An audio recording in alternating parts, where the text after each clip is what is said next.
अस्सलाम वालेकुम दोस्तों, कहिड़ा हाल आहिनि? ठीकु आहियो? तबियत सही आहे? सुबुह सवेर उथियो आहियां, नमाज़ पढ़ी आहे, वरी हिते वेठो आहियां। अॼु मूं सेटिंग जेका आहे न पंहिंजे कमरे जी मटाई आहे। तव्हांखे ॾेखारियां, हिन जॻह ते पहिरीं हे अलमारी रखियलु हुई ऐं हिन जॻह ते पियल हुई, त अॼु वरी हेॾां रखी आहे। हिन में सेटिंग करे सामान वग़ैरह रखियो आहे, कंप्यूटर हिते रखियो आहे। ठीकु आहे, महिमान वग़ैरह ईंदा आहिनि त पोइ हिते चेयर्स खोले वेहंदा आहिनि हिते। अॼु सुबुह जो मुंहिंजी दिलि थी चए त माना प्रैक्टिस कयां, कुझु ॾींहंनि खां प्रैक्टिस न कई आहे। अॼु दिलि थी चए प्रैक्टिस कयां, त हिन जॻह ते हिते हिकिड़ी हे शीख पई आहे ऐं वरी हिन में तक़रीबन घटि में घटि 15 किलो वज़न आहे, लो वारी आहे सॼी। ठीकु आहे, इन सां मां कुझु प्रैक्टिस थो कयां ऐं कुझु डंट वग़ैरह।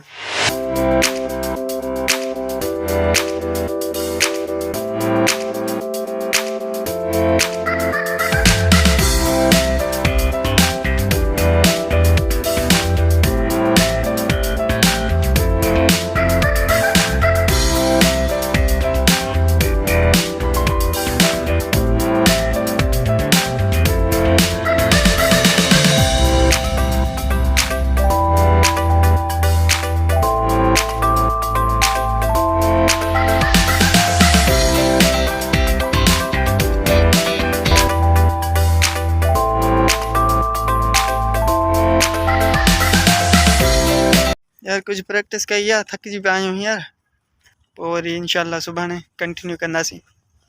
हे असां लैपटॉप वरितो आहे, तक़रीबन हिनखे 1.5-2 महीना थी विया आहिनि। एप्पल जो आहे, एप्पल मैकबुक नालो अथसि।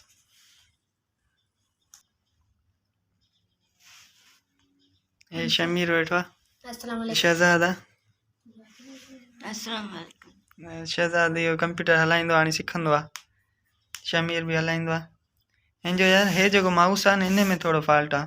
असां यूज़ में वरितो हो त हिन में थोरो फॉल्ट अची वियो। बाक़ी हे जेको आहे माउस हे यूज़ कंदा आहियूं। हिन में विंडोज़ 7 थियल आहे। हिन में जेको कीबोर्ड आहे उहो किड कीबोर्ड आहे।